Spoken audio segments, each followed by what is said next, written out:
Hey there, Sharon Horne-Ellstrom here. Welcome to day 2470 of What You Have to Know. Today we're talking about, of course, the IDEANCE process with respect to mental health and well-being. Step 6 today is celebrate. We're talking about how to celebrate, what to celebrate, etc.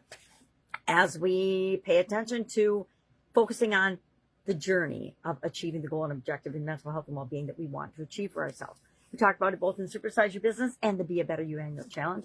I shared how I like to celebrate. And the important thing is that we do something that feels good for us and to us. It might be totally different than other people. One of my favorite celebration things is eating caramel or going and having an ice cream or going for a walk in nature or just having some quiet time by a body of water, by the river or by a lake or something.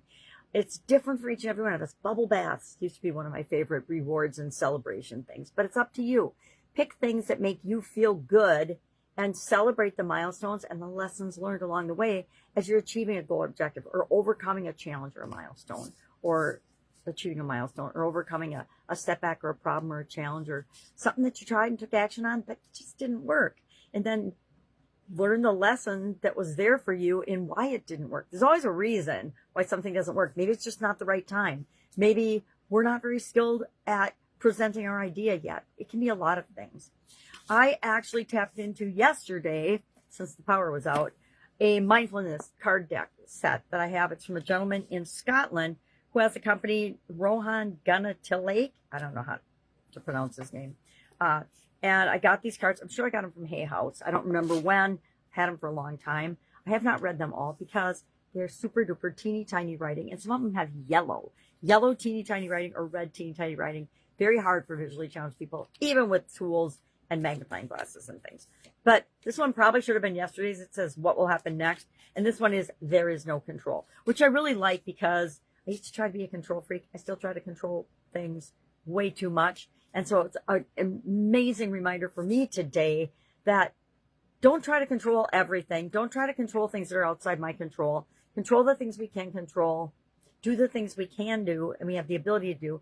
And mostly that just impacts us and the way we approach things. So thinking about that. Yesterday the power was out all day and the night before. So it was out 18 hours, 19 hours. And that meant everything was mixed up. So I'm very grateful today that things are back to my normally scheduled routine. I like to do things in a certain way, right? It's my ability to control the uncontrollable. But uncontrollable things still happen, right? The COVID pandemic happened. I had no control over that baby, but I had to figure out how to keep moving forward during it. Same is true. Electricity goes out. And I think it's a good test because we've had a lot of storms this year, a lot of there's tsunamis hitting the West Coast today from a Russian earthquake that was huge. There's a lot going on in the world and a lot of it that we just have no control over except our choice to move to higher ground, go somewhere that has electricity, etc. for the day. All right, if I can help you in any way, if you need ideas on how to celebrate, I am all for brainstorming with you how to celebrate your wins and your milestones along the way to creating the mental health and well-being that you want to have in your life, personal life, as well as in your professional life. All right, have an amazing day, and I'll, of course, be with you tomorrow.